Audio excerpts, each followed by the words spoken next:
Oh. Ooh. Well, hello. Here we are. Welcome to the first podcast Welcome. in 6 months or some crazy number like that. I don't know. No, Kyle. It has been, according to my records, November 14th was our last podcast upload, at least on the YouTube channel. So it has Whoa. been nearly an entire year. But you know what?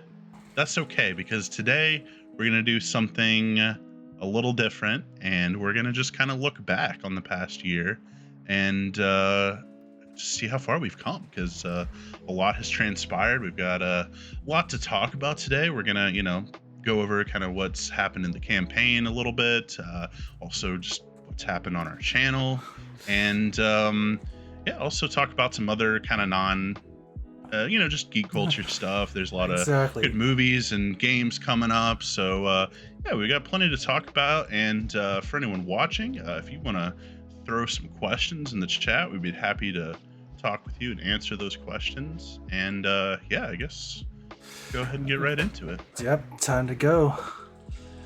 So Creatures and Corridors, here we are. I think we launched the channel in July, actually, of 2021. So we are just past our 1-year anniversary of the channel and the campaign. Now, we did start our campaign slightly before we started streaming. I think we did maybe like 3 sessions or something, just kind of warming up. Yeah, it was I can't remember how many sessions it was, but it was like, oh yeah, we're playing, and then someone's like, hey, we want to watch, and so we're like, all right, it's go time. Just press the red button and go for it.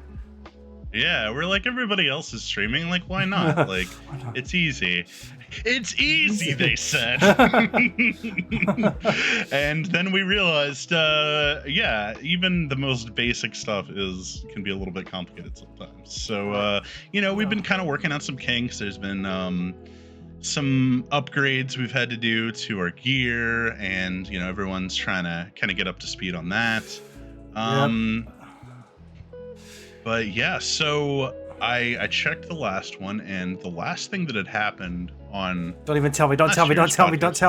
It's been, it's been so long. All right, what was it? I was like, wait, do you really know? No, I can't remember. It's been so long. I'm like, man. So people have died since then. Jujon had just captured Dozak and Fulgor, so it was the first time they were captured. That was like, it's almost a year exactly, which is kind of funny. Yeah, kind of a nice anniversary. Every November, Dozak and Fulgor and Anthony are gonna Fulgor and Connor, Dozak and I don't even know anymore. Yes, they're gonna get captured. Yep. It's tradition. Yep, it's tradition now at this point. Even if we're in a different campaign entirely, somehow they're going to get captured around November. It's the law. It's the law. So they got captured, and so we that was like the session right after we had just met Degretch for the first time. So he's been with us basically since then too, at least kind of in the background. Right. It's come quite a long way. I think I didn't actually check what level we were, but if memory serves, I think we were barely just like 3rd level. Yeah, third level sounds about right. I honestly can't remember the details, or maybe it was 3rd going to 4th. Some of us were 3rd, some of us were 4th.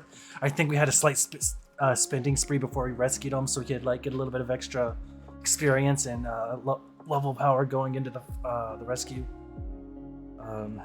Yeah, and that's one thing I've really enjoyed about this whole credits, because we're doing gold for XP or credits for XP kind of thing, and it's really been a very interesting dynamic, I think, where there's some asynchronous levels. No one's necessarily left behind. It's just finding the opportunities to spend those credits are almost as hard as earning them, which I think has really pulled the campaign in some interesting directions, especially for like our Force users who are like, well, I want to spend my credits on Force shit, and it's Yeah.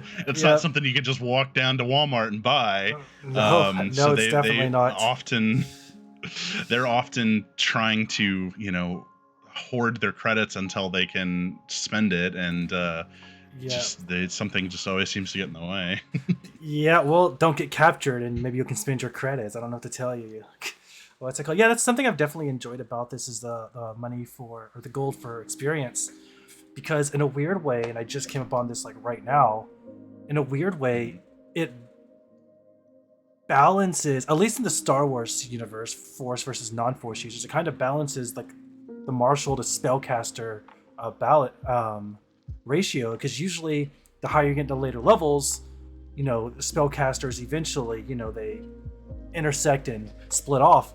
And now we have a situation where the martial characters can spend their stuff, get the levels, and they can, if they try hard enough, stay a little bit above the spellcasters in a level sense, so that they kind of awkwardly maintain a little more of a level balance, at least right now. So it's kind of a nice way to unintentionally balance out spellcasters a little bit. It pushes y'all to be kind of one step ahead as the martial, you being kind of a primarily martial character. Right. We need to buy ammo, equipment, armor. What can I do? Yeah, what can I do to upgrade to keep up? Whereas they just get spells, whatever. As long as they level, they get new spells. Every 2 levels, they're just furthering. Just the power leap at every spell level is insane. Whereas the martial characters are like, well, we got, maneuvers, I guess, if we really want to, or something. So it's harder. It's like I can do cool tricks, but I can't alter reality. So I'm just gonna keep doing cool tricks.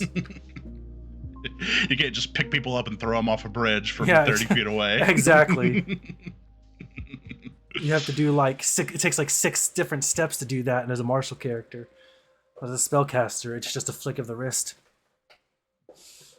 And Look at the flick of the wrist. It's an interesting way to balance. I've liked it.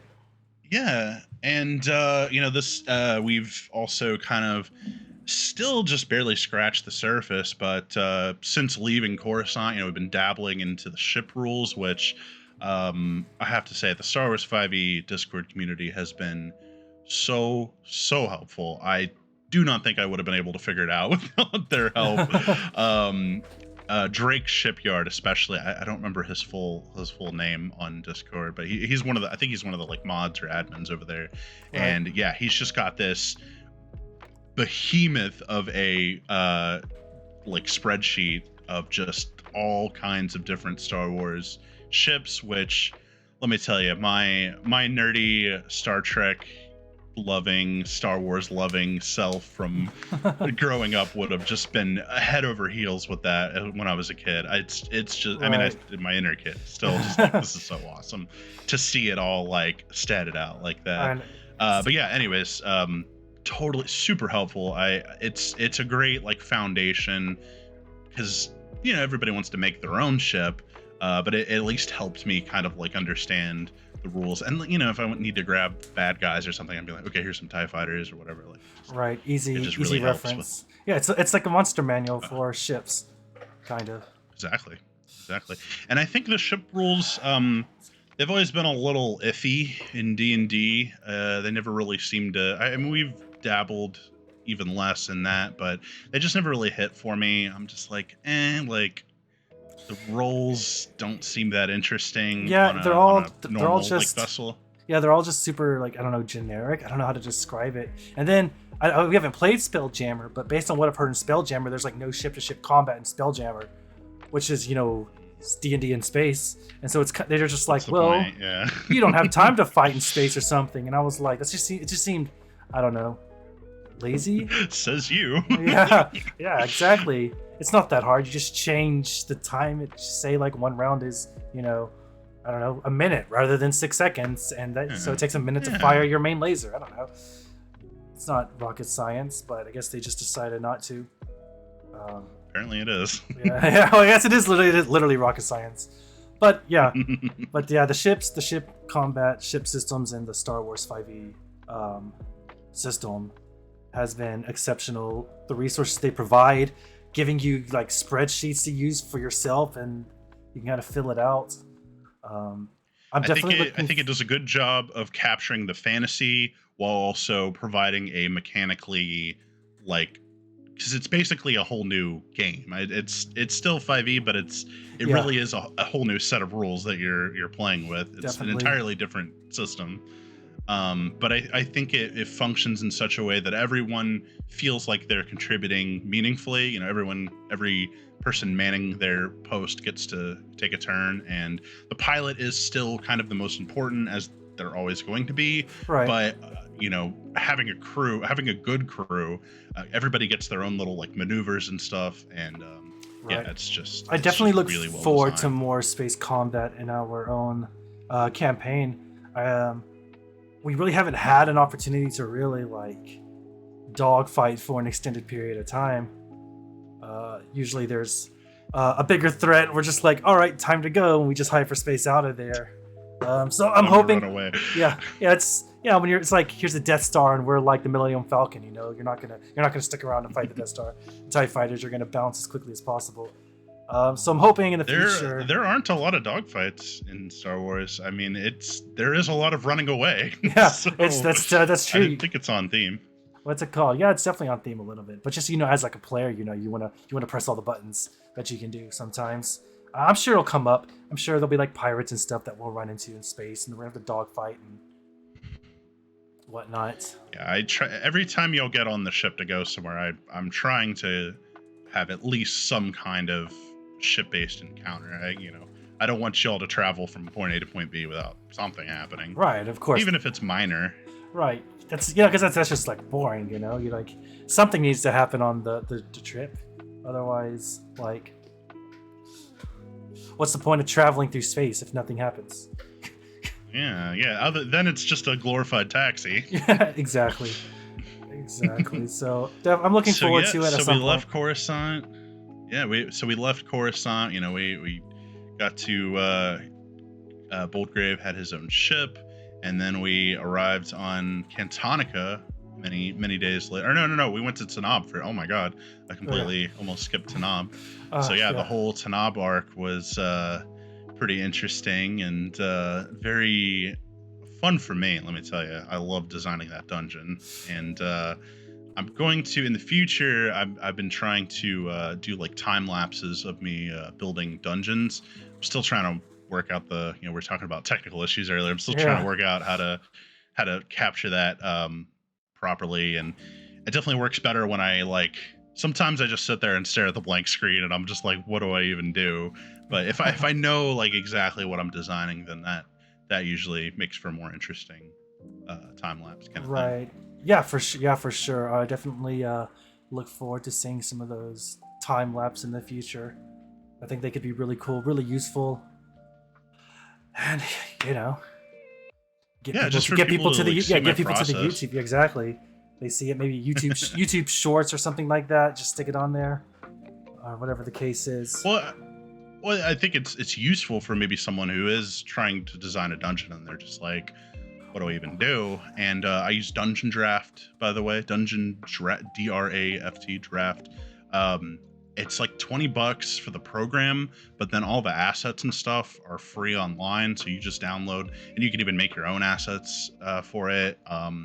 Yeah, the ones that it comes preloaded with are pretty expansive. It's definitely geared more towards fantasy, but there's several like really good sci-fi and Star Wars themed expansions for that.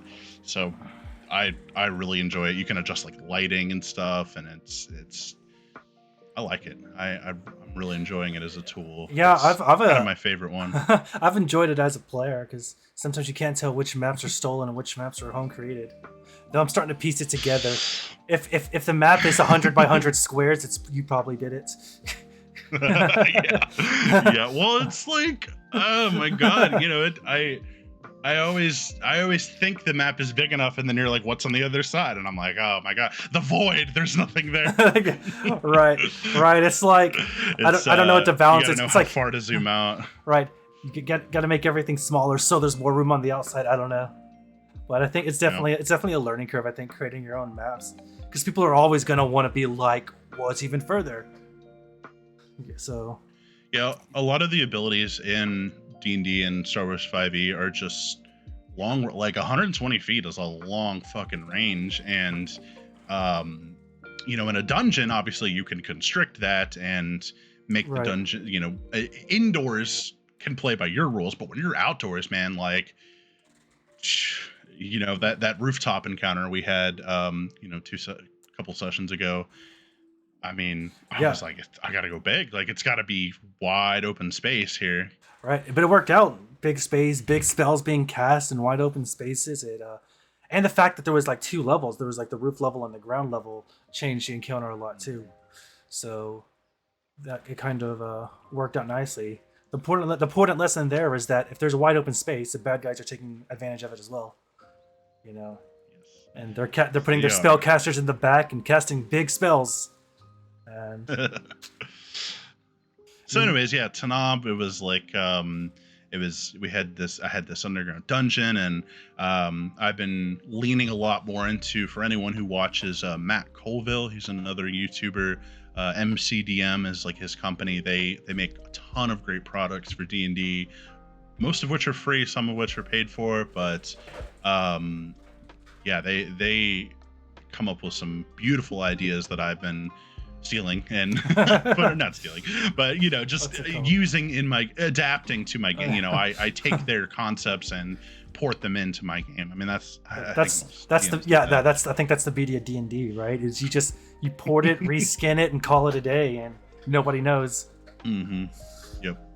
So action-oriented monsters, I think, has made my like boss fights or like really intense like single enemies.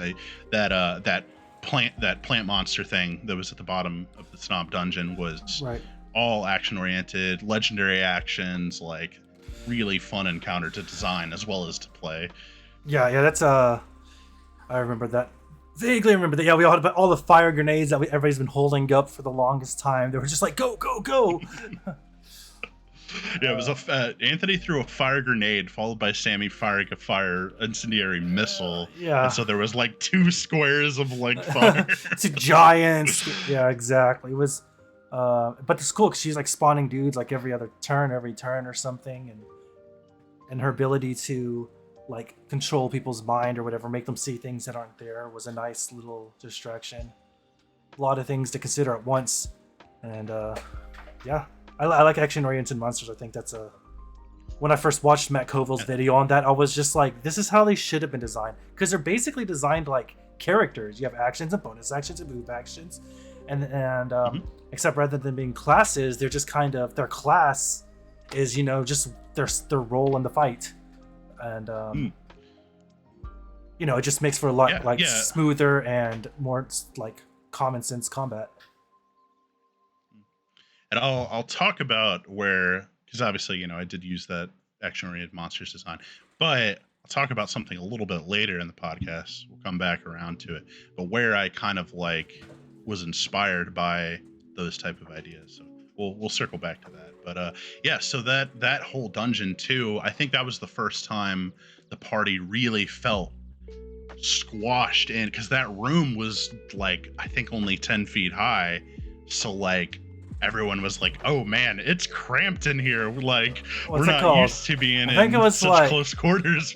I can't remember how tall the roof was. I know there were like the 2 or 3 like barricades or like bookcases or whatever they were, bookshelves, the shelving. There were bookshelves, and it was kind of like we're trying to position, but she was moving super slowly. I don't know, but it was definitely her ability to spawn people right next to us really inside a room that we can't get out of, really like restricted people's space and forced decisions, and I think that's really good. Yeah, and they weren't even like, they didn't even need to be nasty. Like I don't know if I think some of them maybe hit, but like it was more just the fact that they would block movement and force they exist attacks. Right, they exist, so they take actions and they absorb actions, right. And that's kind of exactly what you want in a boss fight. Is you want people not to be focusing on the boss, so the boss can do their thing. I used, I want to say, the Violet Fungus, I think, from D&D for those guys, which is just like a CR, like 1/8 or 1/4, very Mhm. like very wimpy stat block, but yeah, it's Well, very effective yeah, when paired with a boss. exactly. And I think we were only like level They did 4 their or job. 5. I can't remember. I think we were level 4 or 5 at the time. Hmm. So there was Yeah, that one was a little overtuned. what's it called? But we all survived, and that's what's important. Maybe not overtuned. It's just whenever you start like brainwashing people, it really swings that action economy against you guys in a very scary. Like Yeah, I you'll know. have seen it more than That's why. once. Yeah, that's why I like. It's That's why like dominate monster / creature effects and charm effects and stuff can be really like potent because you can effectively remove somebody from a fight with one failed saving throw, and that's really yeah. really effective and definitely a good DM tactic to have under your belt. Like if the players can do it to the DMs, guys. The DM can do it to the players. Absolutely. But DMs definitely should do it more because it's one of those kind of save or suck sort of things. So Yeah, you yeah, have a little bit more. You can have 3 or 4 spellcasters all throw the same spell at somebody. Make sure you hit them. All right. That's what's it called? That's what they talk about casting like hold person or like dominate creature, whatever on the barbarian whose wisdom score is usually 8.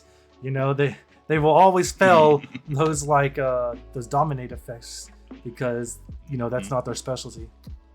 And All their stats are stacked on the physical half of the right, of exactly. And so all of a sudden they're barbarians attacking the players, and that's the worst case scenario in any D&D party.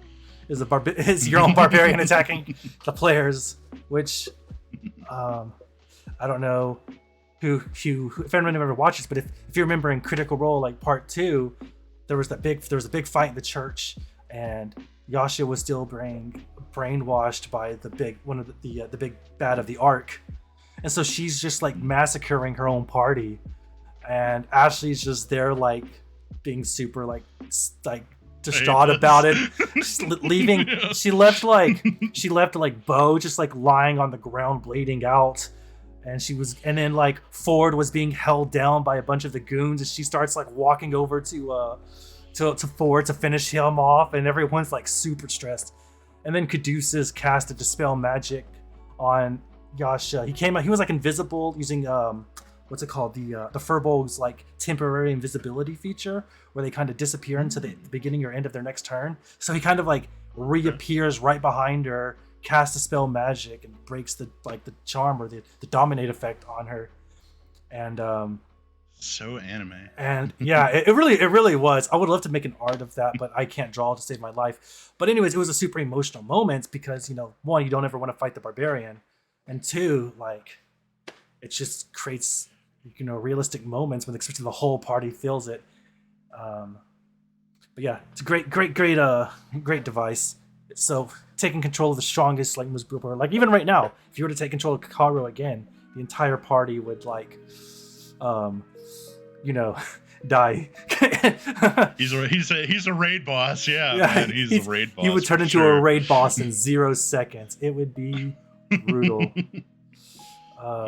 So fun thing, and super like very Star Warsy to have things like that pop up, because, you know, Jedi mind trick, and even more like the evil dark side of the Force, you know. Exactly, dark side. It's not even about... And it's just Star Wars is a good fantasy world where you can create anything, and it's fine because all the aliens there are just whatever you want them to be in a sense. So it can be like, hey, there's an underground creature that we've never like discovered before, and it's just like comes out, and all of a sudden, basically exactly like the giant fungus monster, the dark Among Us. What's it called? So it's it's super that was a really fun encounter. I enjoyed like that whole planet, because that was our first planet since Coruscant, so I was just like, you know, like, all right, I get to design a whole fucking planet now, like it's almost like starting from square one, but not, you know, I obviously I had like certain goals in mind for it. Right. Yeah, I think it went well. And then yeah, so Tanab was a fun. That's also when I introduced the Boda Lotus Leaf, and that was kind of an interesting plot device. I wasn't quite sure how that was going to go over, and it ended I'm up being I'm still not slightly sure more how it's divisive. still not sure how it's gone over yet. It has been used in not controversial ways, but definitely unexpected ways. Maybe there's 'Cause in my still mind, I was just like, hey, it's like a little, get out of jail free card if someone gets poisoned or diseased, or we found out dies. later on that it actually was, yeah, it was actually much much stronger than we were anticipating. And then everybody, gold for XP, so everybody was like, how do we take advantage of this and profit off it? And that was something I had not anticipated even remotely was going to happen. Yep. Then But we it made sense. I Yep. mean, It makes sense to do that. Then we extorted the main guy of Tanab, and I still think he's gonna resent us. Uh, he's like, I it can certainly left a yeah. bad taste. Yeah, in his exactly. mouth. It's like I can appreciate the fact that my wife's alive, but at the end of the day, you still extorted me for too much money. So that's a. I mean, hey, he's a capitalist, so it's nothing he hasn't seen before. But it certainly made him not really want to work with you guys any more than he has to. That's why Vrain doesn't trust him at all. He's talking about reconnecting with him and doing that. And I'm like, bro, he has every incentive to sell us out to the New Republic and then not have to pay us back the money that he allegedly owes us. So, I think that's a possibility. It's what I would do as Vrain in that situation. If you can say move. what 2 million credits on that, I mean, yeah, who wouldn't? That's a lot of money. Technically legal. I mean, in the scope of the Star Wars universe, technically it's something he could legally do and keep a clean conscience about, I guess. Pretty much. So yeah, and he was also. I kind of wanted to draw the Pike Syndicate into it. This campaign, if anyone hasn't noticed, really has a lot to do with like the crime families, because the fall of the Empire and the dawn of the New Republic, the crime was just rampant. The Empire really had an iron fist and made things very difficult for criminals, but the New Republic isn't so good at right. The New Republic is just another faction in the galaxy right now that alleges governmental body, but realistically, it's only people that accept them as a governmental body are the government body. So, everyone's just kind of making. Yeah. So the Outer Rim is just chaos now, right. And I think that's always kind of been a theme of Star Wars is the galaxy's so fucking big that they got the inner rim and the core worlds and stuff on lockdown, but the further out you get to the outer rims, it's just like it's the Wild West. It's just lawless, and you have to rely on good people to stand in for the government, really, like local authority. You have to it's a local authority could be a sheriff that has a good sense of morals, or it could be a domineering criminal organization that wants to take over the galaxy. Pretty much super open-ended there. So I'm interested to see where everything's gonna go from there. So after Tanab, we're like 30 minutes. We're like 30 minutes in right now, so we have to speed run the next portion of the campaign here. Okay, yeah, this wasn't really intended to be a full campaign recap. Yep. So yeah. I just kind of wanted to revisit some of the more the interesting highlight moments. Reel. Yeah, the highlight reel. Yeah, we can do that if people are interested in that. We certainly can do a full campaign recap. Do a thorough. Maybe not even do it as a podcast. Maybe I can just do a dramatized retelling or something of it. But yeah, let us know in the comments. This is being streamed on Twitch, but we'll of course upload this to YouTube as usual. So let us know if that's something you're interested in. I know these long campaigns are difficult to keep up with. I mean, 4 hours or 8 hours of content a month doesn't sound like much, but you know, if you're trying to watch every episode, sometimes you can fall behind. And so yeah, just let us know, because we want people to be able to enjoy the stream and not necessarily feel required to have seen every video to know what's going on. Just even if, as long as they have a general gist of the characters, that's, I think, the most important thing. Right, that'll definitely help a lot. Dynamics. But yep. So a quick 30-second recap of the last how many ever episodes it's been. We went to Cantonica. Boldgrave met his father. They fought to the death. Boldgrave's father killed himself. Giant alien invasion came and wiped the planet. We left to go to the Wheel, which is basically a hub of like everything. And there's massive space station. If you've seen Book of Boba Fett, that big fucking Halo-like ring was kind of the inspiration for that design. Thought it was a really cool idea, and I was like, yeah, we need to go to something like that. So I kind of made it my own. Right. So we went there, and Dozak and Fulgore got into some Force trouble. We've kind of met with the other crew has kind of just met with like their own people, bought stuff, got products, all that good spicy stuff. And then they got kidnapped, which is wraps back to what we were talking about earlier. And so then we went to save them, and again, yeah. So they're kind of working with like the Sith cult that was on the Will. Some of us are kind of done with the Force, so they're kind of want to be more powerful. Dozak got his hand cut off and replaced with a evil hand, and it's it's definitely an interesting change of events.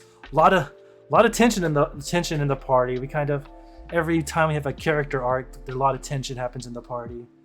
So yeah, things have been very tense since Cantonica, really. I mean, I felt like we're all pretty much on the same page up until that point, and then there started being conflicting motivations once the Crimson Dawn, because like the rest of the party knew that Vrain and Boldgrave were working for the Dawn, but I think once it like started actually like influencing their decisions against the party, that's how allegiances work. And you know, I don't know what to tell you. You know, that's just good conflict, I guess. I don't know. You want those. Can't serve two masters. Exactly. So if you guys are reporting to the Dawn and they're reporting to this Force cult, you know, you're certainly at odds with. It's all fine and dandy until the goals intersect, and then maybe we'll have some problems. Maybe we won't. So like, but anyways, no one even knows what's happens with the Dawn right now. So we'll find out at some point. Kira like betrayed Boldgrave and left him for dead on that planet, and who knows if that was planned or if that was just coincidence, but it certainly seemed very timely how she left just as the aliens were showing up. This is very suspicious. So Brennan kind of feels a bit betrayed by that whole situation.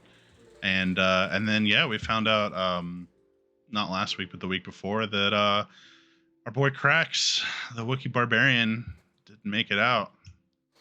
Huge bummer, but Garm reported he's done. Gonna miss Krax. Krax is a great person to play. He was like the Grog of the group. He hit hard, hit fast, and that was it, you know. Liked ice cream. Yeah, and he liked chocolate ice cream. What can you do, you know? He was a simple man. But like a simple Wookiee. He was a simple Wookiee, exactly. Maybe one day if Vrain ever dies, come back with another Wookiee barbarian, part 2. Krax's twin brother Krex. I don't know. Yeah, and then we also introduced just one other thing. I've kind of gone back and forth a few times with inspiration. I always wanted to use it. I felt like it was an important resource to have, but I just never really found something that clicked with what I wanted it to accomplish. And then I stumbled across the like fate point system, or I guess I had already kind of like vaguely known about it, but another DM who's a friend of mine suggested that he used it in his campaign and had used it to great great effect. And so, yeah, basically gives the players a chance to kind of manifest something into the story and kind of DM something into existence.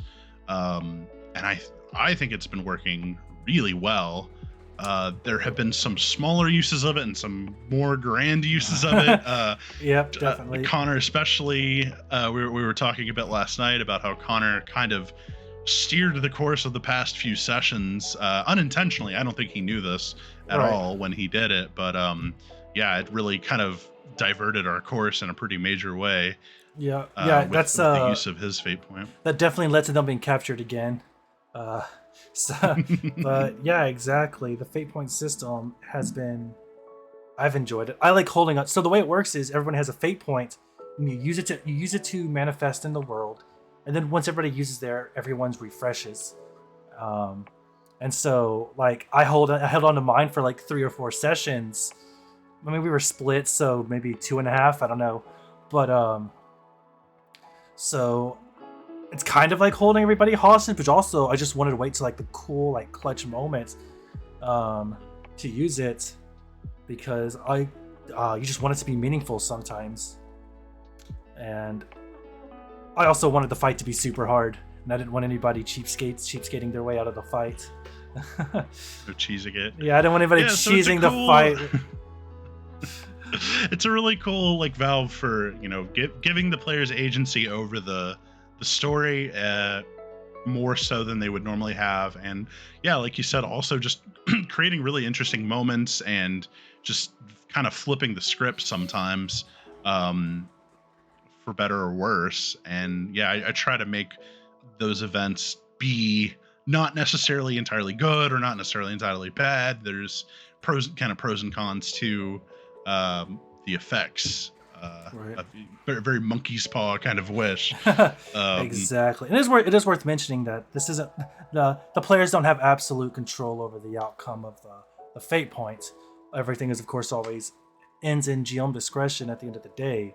So you can't just like you can't manifest you know, a god tier magic item out of nowhere.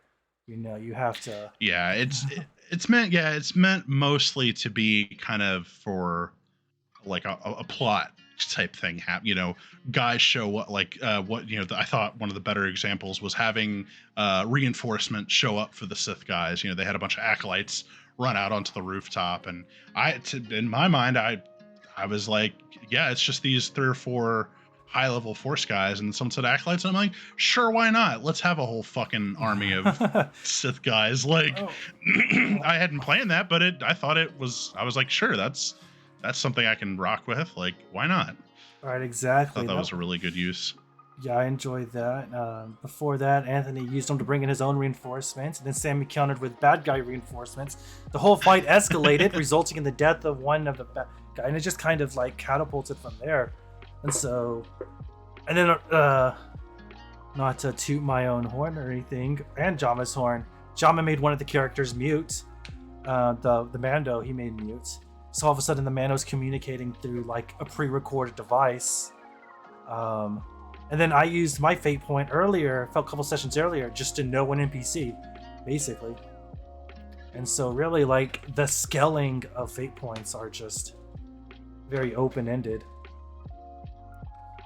Yeah, it's a powerful tool, and I wouldn't recommend it for a newer group, just because there is definitely room to abuse that ability, or maybe, you know, go a little too heavy-handed and create some PvP type situations, which you kind of don't want to do. But I know these guys really well. We've been gaming together for many years. I've known pretty much all of them since high school, with the exception of Jama, but we're also very close. I feel like we vibe on a very same wavelength. So yeah, just I know these guys well enough that I know I laid it out too when I explained it to them. I'm like, look, this is what it's supposed to be. There's definitely options that you could really be scummy with it. Please don't do that. Yeah, exactly. So yeah, I would just maybe be careful. Like all things D&D, it's a good faith system. Yeah. You know, you don't really use it to power game or anything, or try to seek huge advantages in a scenario, unless you can like Yeah, it's not reasonably supposed to be justify like a it. reroll of dice. Yeah, It's not really meant to gain you extra actions or anything. Which, I mean, sometimes maybe, but you know, Yeah. it's all very contextual. yeah. It's a story element. It's definitely like a story point. That's the best way to think of it is a story point. But yeah, we super enjoyed it. So what's the next thing on the agenda? I think we were going to talk about. Let's just jump into Andor, straight in. Andor. Yeah. Oh man. Well, it's not over yet. I mean, we It's can't not really talk over about yet. it until it's. I know. I know we chat about it, you know, All like the on our time. Discord server, but yeah, I don't really want to dive into it until it's all said and done. That's 'cause- probably fair, but let's just say that you should go watch it if you're not. It is probably some of the best Star Wars content we've got in quite some time. It is on par. It is different than, but at least on par with the first season of Mandalorian. Yeah, I could agree to that. Yeah. It is. Yeah, it's very. One thing I've noticed is that there's very minimal use of alien races. We've seen one or two, but it's predominantly humans, which I didn't realize how big of a difference that made. But I think it really reinforces the more serious and dramatic tone. You know, the aliens can be kind of campy and goofy, which, you know, Star Wars is campy and goofy. But when they're trying to establish this ambiance and this world building, it makes a significant difference being just humans. Yeah, it's a different interesting point that I hadn't considered about the show. Is how many like non-alien races there are. But I think you're right. It's very hard to portray the type of tension you want with, you know, face mask. And so Yeah, and sometimes it works better than other. You know, like Mandalorian. You know, that's a very unique type of role to play. You know, this kind of faceless hero. But you know, I think they played it well for what it was. But yeah, not having a Rodian, or you know, it definitely changes the tone a lot when you introduce aliens like that, and it's a little bit hard to take them seriously. Yeah, you definitely definitely, especially you can tell when it's makeup or when it's CGI, and you're just like, I really want to. Right. That's kind of sticks out. Now it works well in animation because animation, everyone's the same. Yeah. Like on the same playing field, so to speak. Yeah, They're exactly. It's easier to make a scary bad guy alien because you know the humans and the aliens are all on the same. Right. That's like a reference to Cad Bane and Boba Fett. He was definitely like really close to that tier of like fear. I was on the edge of my seat for that. I enjoy. episode. I don't think Cad Bane is dead. So I think they just wanted you to think he was, but I don't think he's dead. Spoilers, by the way. If you haven't seen season 2 of Boba Fett or season 1 of Boba Fett by now, I don't know what to tell you. But and you're watching a Star Wars exactly. Star Wars podcast. Super obscure Star Wars podcast. Yeah, exactly. So I don't think what's it called? I don't think he's dead. He had the beeping light at the end of his little thing. He also has a droid that we didn't see in the show that he has. That's a good point. So it's to me, the simple solution is that that was a life support system. He was trying to signal his droid or something. He's going to come with some type of Bacta serum or something like that and stabilize them or whatever the case is. Yeah. I think it's highly likely we'll see him again. Or you know, they made it vague enough that they can go either direction, whichever direction they think. Yeah. If he stays dead, then that's fine. Or if he comes back, yeah, I think either way it will make sense. I think he's too popular, so I think they're definitely going to come back. Cad Bane is one of the really most, good bad guy. Yeah, he's one of the most popular, I think, Star Wars bounty hunters. Probably in the entire. I can't think of one Star Wars bounty hunter other than Boba Fett that probably has his. Boba, yeah. I mean, Cad Bane is like and Mando now. Is like, yeah, Mando was a bounty hunter for a while. I don't know if he still counts as a bounty hunter, but I said Cad Bane is probably more popular than Mando. Maybe I think in like how deep into Star Wars you are. Maybe I don't know, But Cad Bane's pretty Yeah, above it. But Cad Bane's not a protagonist. He's not designed to be a protagonist, which I think is another reason he can get away with that. But yeah, super popular, super exciting. But yeah, definitely watch Andor if you haven't watched it. Tier 1. Hopefully it finishes as strong as it started. I hope so too. Tales of the Jedi was also quite good. It's a shorter watch, you know, if you just got an hour or two. I think it's maybe like an hour and a half total. In the same Clone Wars animated style, although the animation's come a long way. It definitely looks a lot crispier and smooth than it used to. Very, like, God, they've really honed that animation to such a degree. I know. I feel like polish they have just like they've decided that like that this is their official like Star Wars animation style. Like, even though Rebels was still slightly different, I kind of wish they would have done Rebels in the Clone Wars style, but it's a little bit different. I don't know what the difference is. I'm sure a professional animator could tell you, but when you watch it, you're like, you can tell it's different. My unprofessional take is that I think their Rebels, it looked less angular. The Clone Wars kind of has those sharper lines, which they've softened over time. They're not as sharp, but yeah, there's a lot of like hard angles to the, you know, like Obi-Wan's beard is just like the first example that always comes to mind. It's how like, it's just like, yeah, it's all long, you know. I think that was one of the weird things Triangular. about watching Obi-Wan in Tales of the Jedi is because they kind of like widened his face a little bit. I think, like I said, it was less angular. So I'm like looking at him, I'm like, that doesn't look right. But like in traditional, like he is, all of them they're more angular and almost like ragdoll type puppets, kind of, and they're super elongated and kind of. But that's really cool because it allows you to open up for really cool and like very big action moments, I think. So yeah, it gives more weight and physicality to the, you know, it allows their limbs to kind of do the squash and stretch, and it feels like they're not just a marionette puppet. You know, it actually feels like they're moving naturally like a human would. Yep, definitely. So yeah, also that is also quite good. So there's also some stuff kind of on the horizon that I think we're going to talk about. What we're looking forward to coming up. I think next week. Well, I don't know. Where do you want to start? I have a couple things written down here. I was going to talk about Black Panther as a massive change of subject. Completely do a 180 here. Yeah, I mean, we might as well jump into upcoming nerdy culture things. Black Panther is definitely the closest one I think that's coming out.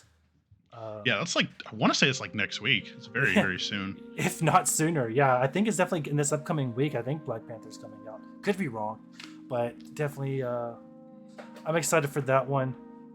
My girlfriend wants to see it. I just feel like there's no way that movie could fail. I know Marvel has had kind of some ups and downs with Phase 4. Some stuff has been better than others, but I don't like, there's no way that's going to be bad, right? Like, it has to be good. I don't know if it has to be good, but I definitely don't think it'll fail. And those are two different statements. But hopefully it's good.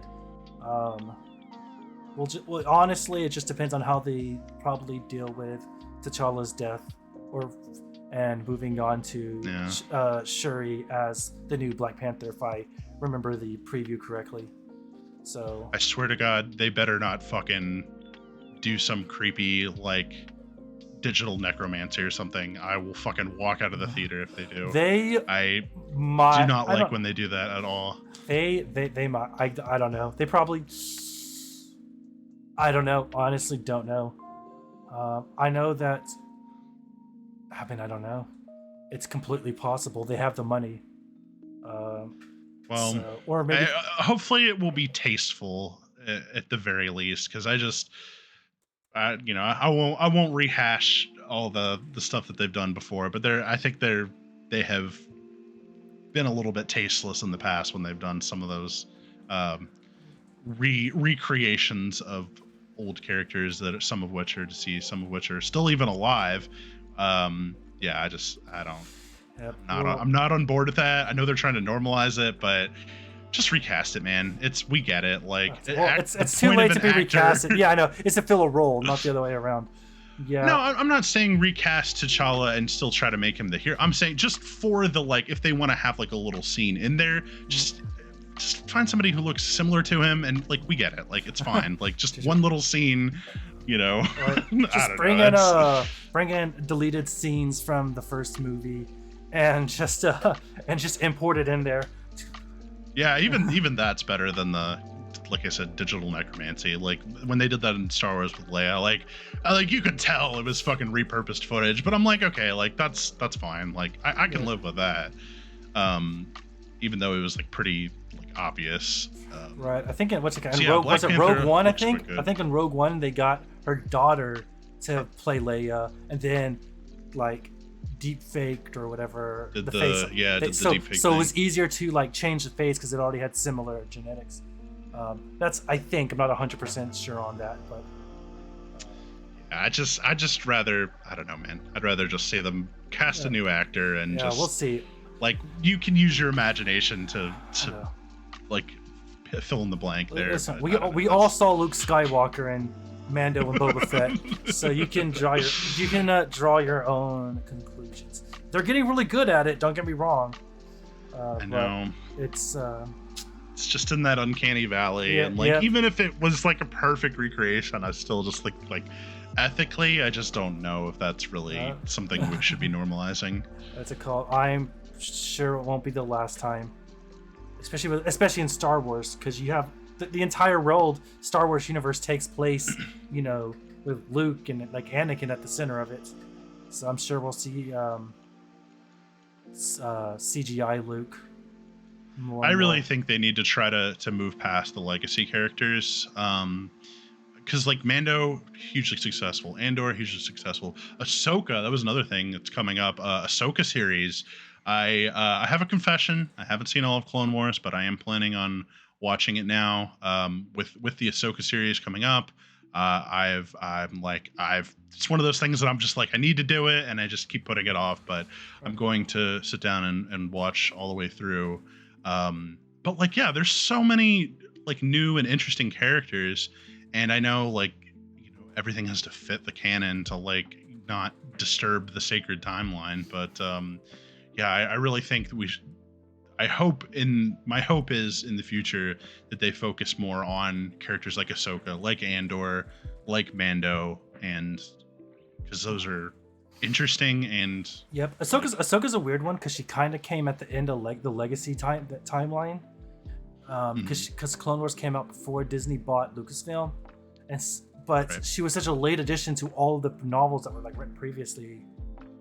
At least if I'm not mistaken, I think she was entirely new in Clone Wars, and so it was kind of but now they kind of have she got kind of shoehorned in, but I think it worked. Like at first I was like, oh really, Anakin had an apprentice? Like come on, like that wasn't in the movies. But I think they've made it work. Clone Wars will explain to you why she's not in the movie pretty well. So when you watch it, you're gonna be like, oh, and then you're gonna kind of understand the path she took. I figured they'd have a good reason and would explain it before episode 3 happens. Yeah. So it's pretty dark. But yeah, it's not dark, but it's pretty dark. It's definitely like it's war, baby. it's not. I can only imagine. What's it called? That's not even. It's even worse. I'm gonna say it's worse than that. It's worse than that, but in a different way. It's really good. You'll find out. It's like season 6, I think, if I'm not mistaken. Maybe 7. But I think it's. I'm excited, 6. man. I'm excited. It's just like I've seen sporadic episodes here and there. Some I've really liked. Some I've been like, oh my god, this is like kind of eye rolly. But I do think overall, it has a huge following. So there's a lot of people that say it's good. So I'm willing to at least hear it out and watch through to the end for the sake of the people who are rabid diehard fans. What's it called? I mean, it's the best Star Wars content ever made, pretty much. One of some of the best Star Wars content allegedly. Yeah, I just like you really get into like it gets into the meat and potatoes of the Star Wars universe, and so that's one of the reasons it's so enjoyable. Well, I really like anthology series. I know we're kind of tangenting here a bit, but I really do like anthology series. Black Mirror is one of my all-time favorite shows. I'm trying to think. There was some. Well, I guess Tales of the Jedi too is also Yeah. kind of an anthology. I think it's a really effective way to tell a story that you don't see very often anymore.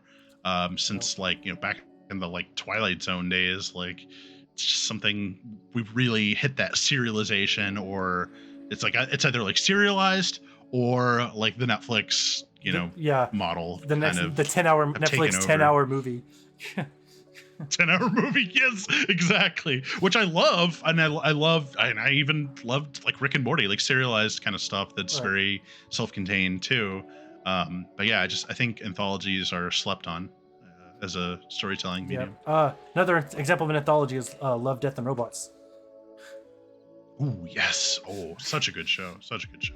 Very cyberpunk dystopia shit. Right. All of it's Anthony says nothing beats episode 1. Changed my mind.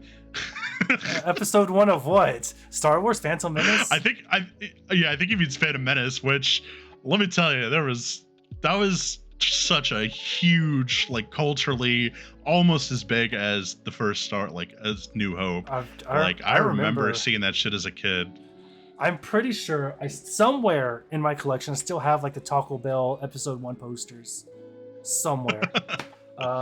For the longest time, I had this poster on my wall. I don't know what happened to it, but it's the one of like Anakin as a kid, like walking through the desert, and it's got the shadow of Vader. Yeah, the up on infamous the wall. shadow, like that And infamous movie poster. God, that's just such a striking visual. I just loved that poster because I'm just like, man, that's such a cool like foreshadowing and like yeah. Foreshadowing. So. Yeah, Phantom Menace is, I think, a little underrated. I think the prequels are probably underrated. Because as a kid, of course, you love the prequels as a kid, but as adults hated on it a little bit more aggressively. It was those Gen X neckbeards that were so obsessed with the OG trilogy. No. Jar Jar Binks isn't that bad of a character. Yeah. Fight us in the comments. Jar Jar Binks wasn't that bad. No, yeah, I really think. Well, Star Wars. I think even the OG trilogy and like all of Star Wars in general is flawed, but like the flaws don't supersede the parts that are good. Right. The element of if it was super polished and sanded down, you'd get Kenobi, which was kind of mid, honestly. Yeah, it's Star Wars has always been the world that was created. Like that's really what draws people to Star Wars, I think, is the universe itself. And I don't think that changes. I think that's why shows like Andor, which kind of show difference everything, are really popular. Like Mando, who travels and sees everything, is super popular. And I think like you're not really designed to stay in one place when dealing with Star Wars. You really need to just huge galaxy. You travel, and there's an infinite possibilities in the universe, and it's just kind of like something. Why are we on Tatooine again? yeah, for real, bro. No one cares about this boring rock. It's like you watched one Star Wars movie and was like, oh, this is where it takes place. The whole point of Tatooine was that it was a remote backwater that no one would ever think to go to. Yeah, exactly. Anyways, so and crazy. I know. I love reading the lore on Tatooine. It's kind of crazy. I don't know how much of it transported into the new canon, but the old lore is like Jawas and the Sand People are descended from the same race, but they got their planet's surface got like bombed by another alien species, and so they all like hid in different spots and mutated. That some of them like hid underground, and then some of them like that's the Sand People I think hid underground. The Jawas kind of picked up the old war pieces and kind of made. I don't know. I can't remember the details. I don't even know if it's canon anymore. But it's like, just seeing like the ecology of like how those cultures developed, like how the Tuskens became the Tuskens. Yeah, it's super interesting. Like why, like Jawas are like these little funny little guys that like to steal parts and stuff. But like, how did they become Jawas. You know, how did they get to Yeah, that exactly. point? And it was all just like Is very interesting. evolution, basically. They were in one area, and the Tuskens evolved in a different. Like their journey to survival took two different paths. They're kind of like, you know, like what is it? Greyhounds and Chihuahuas, kind of like they're basically the same species, but they just separated in a different path. And very evolved very differently. Exactly. And I think that's going back to like anthologies. I think that's another really effective use of an anthology is you can tell stories that span hundreds of years. Now I haven't seen the new game, what is it, House of the Dragon? I haven't seen that yet, but that's a show that like spans like a huge stretch of time, and I think you can tell really cool stories like that about like, you know, the growth of like Jawas as like a culture or whatever. But it's harder to do like in a shorter, more episodic fashion.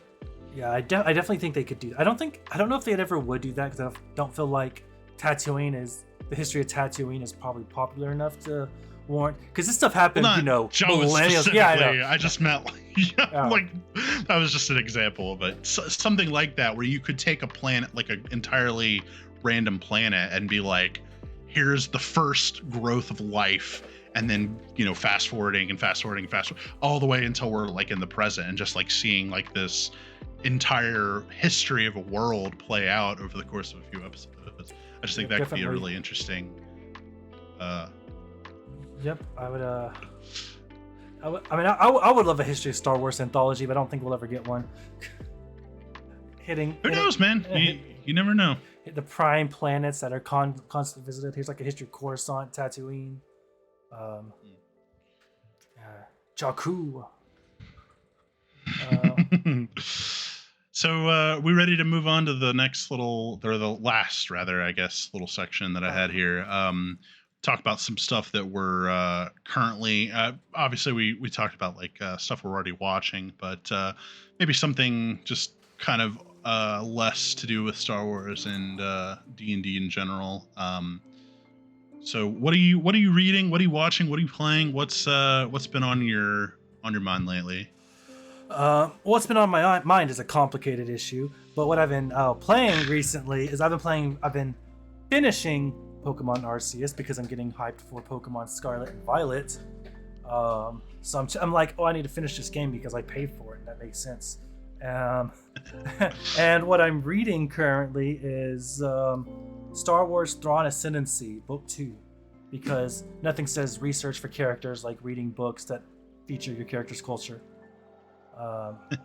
And it's also just a good young adult light novel. So those are kind of my two cup of teas right now. And also playing Marvel Snap. That's also a thing I'm doing constantly. Yeah, that shit's pretty fun. I've gotten back into reading recently too. I think a lot of people did with the pandemic, and so I've cracked into the Dune series. I'm on Children of Dune, which I read the first book and the second book back to back, like super fast, but I kind of slowed down a little bit when I got to the third one. For anyone who's read it, you'll probably guess why. I'm just super hyped for the second movie coming out. I loved the movie. I'd always like known about it, and there's actually a lot of similarities to Star Wars. They were definitely kind of cut from the same cloth. And if you've never read Dune, I highly recommend the first book. It's the movie, the 2021 movie is very true to the book, although they do kind of cut out some important scenes. There's one like dinner scene that's, I think, like a pivotal scene that they probably should have put in the movie. And Thufir, one of the main characters, kind of gets sidelined. He is a pretty important character, so I hope we get to see more of him in the second movie. So that has been a great experience so far, and the second book is quite good too, although it's very much the Revenge of the Sith to the to the New Hope. It takes a very dark turn. But yeah, I've been reading that, and then what I've been playing recently, I have dabbled in Snap, but I went back to a classic. Final Fantasy Tactics Advance was one of my all-time favorite games growing up, And if you've never played it and you like D&D, it is grid-based combat. Very similar action economy. You have a move action, you have a single attack or spell that you can cast, and they're like it's got a whole Final Fantasy class system. So you've got your soldiers and your rogue, or well, thief. It's like, yeah, but like it's got like fighters and rogues and paladins and wizards, and it's a really interesting system, and it makes sense why I like D&D so much, because I thought that was like the coolest game ever. I have probably 1,000 hours logged in that fucking game. That just makes me want to play Advance Wars again. It's definitely in that same vein, but yeah, it's an RPG. It's got a very like Final Fantasy-esque kind of fairy tale story, and there's like you take quests from a pub, and it really is very like D&D when you get right down to it. And it's cool because there's like a monster trainer class that you can mind control like these monsters, and then there's like another one that can like learn monster abilities. And so this is what I was talking about earlier with like the monster abilities, was so like your player characters have like class abilities, like just like in D&D you have class abilities, and then the monsters have special abilities that like only they can use. But then there's one class called, I think it's the blue mage. Say it's the blue mage. Anyways, that they can like learn those special monster abilities, and that's like a specific class that's like all geared around that. So anyways, like I just kind of like one day it was just like, why do I have to play by the same rules as fighters and paladins and clerics? Like, why don't I just make up my own abilities? And Anthony's like, I love pet classes. Yeah, dude. Super cool. MCDM is coming up with a summoner class soon, so stay tuned for that. Anthony's never going to go back. I heard about that in one of his live streams. He's got like a summoner, and there was like 3 or 4 other classes that he named off, and I was like, oh shit. So anyways, so that was Tactics Advance. That was for GBA. Played the fuck out of that one, and then I don't know how I missed it. They must have just doofed the marketing or something, but there's a sequel for DS that I've never played, and I'm like, holy shit, how did I miss this? So anyways, I'm very excited I just started that. It's just Final Fantasy Tactics Advance 2 for DS, and I've played it. I've already bumped into a new class and a new race. It's just I'm so excited. I'm super excited to play that. So that's what I just started playing this week. Anthony said SpongeBob. I need it. So my plan was to have to answer questions, but unfortunately we don't have any questions in the chat unless Anthony has anything that he's dying to know. Thanks, Anthony. No, you're supposed to be dropping questions, bro. No, it's okay. I meant to say it, but I've been keeping an eye on the view count. I'm just like, well, I'll say it when someone joins. If you have any questions, obviously I can't spoil anything. But if there's anything you're dying to know, feel free to ask away. And for anyone watching on YouTube, I know this has been a live stream, but anyone on YouTube, if you have questions or something, you can drop them in the comments. And next time, we're gonna try to go back to, knock on wood, we're gonna try to go back to doing this on our off week. So 1 week we will release the VOD of the stream, and then the following week we will do the podcast. So if you drop those questions in, I will throw them in my notes, and we will do our best to answer them on the next podcast. So just let us know. Exactly. We look forward to seeing you guys. No, I don't think I have anything to add to that. We look forward to you joining us on our live streams. Don't forget to like, subscribe, dance, share. We want to see you on YouTube and Twitch. Yeah, if you could follow us on Twitch, and if you watch any of the VODs, don't forget to like and subscribe, and comment. Tell us how bad our audio is, and the whole 9 yards. tell us how much you hate Jar Jar Binks and the prequels.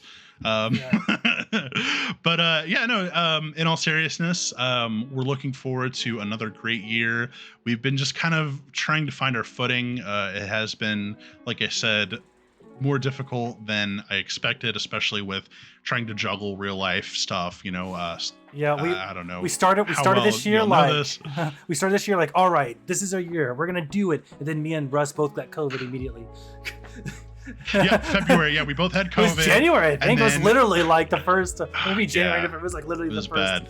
like half of the month. And then I fucked up my back. Unfortunately, I had a herniated disc, so I was stuck in bed for like a month and a half, and I'm still just barely like starting to feel better from that. Like I'm like about 6 months out from my surgery.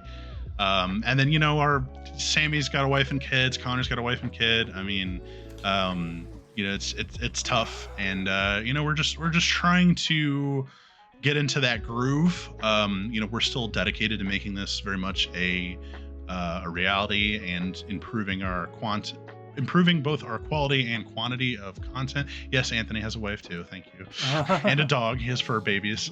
But yeah, you know, we're just trying to. You know, we want to be consistent and not, you know, introduce something and then go back on it the next week. And you know, consistently good, not consistently a failure. Yeah, exactly. Yeah, we want to consistently be improving at a steady rate. So, you know, stay tuned. We're gonna also be releasing shorter form content too. Coming soon. You know, that's something that we wanted to do, but you know, like I said, things got a little tricky. But we're still going to be releasing those very soon, and yeah, we're so happy. Anyone who's stuck with us, you're going to be eating good this next year. Trust me, it's only going to get better from here.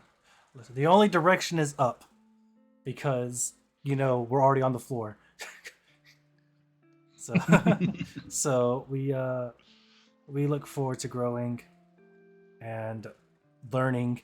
A lot of learning. There's gonna be a lot of learning in the future. So you know, stick with us, and just so you can say you did. Yeah, get in early. Buy now, beat the rush. Yeah, exactly. And one day when we're bigger than Critical Role, you can say you were here since the beginning. Okay, hold on. Slow down. Yeah, okay. Okay, that might be too big of a dream. But, you know, yeah, we hope you stick around and enjoy the show. But if that's everything, Russ? Yeah, I think I'm good. All right. We'll see you next time on The Long Rest, and yeah, time to take that rest. See you guys in an hour.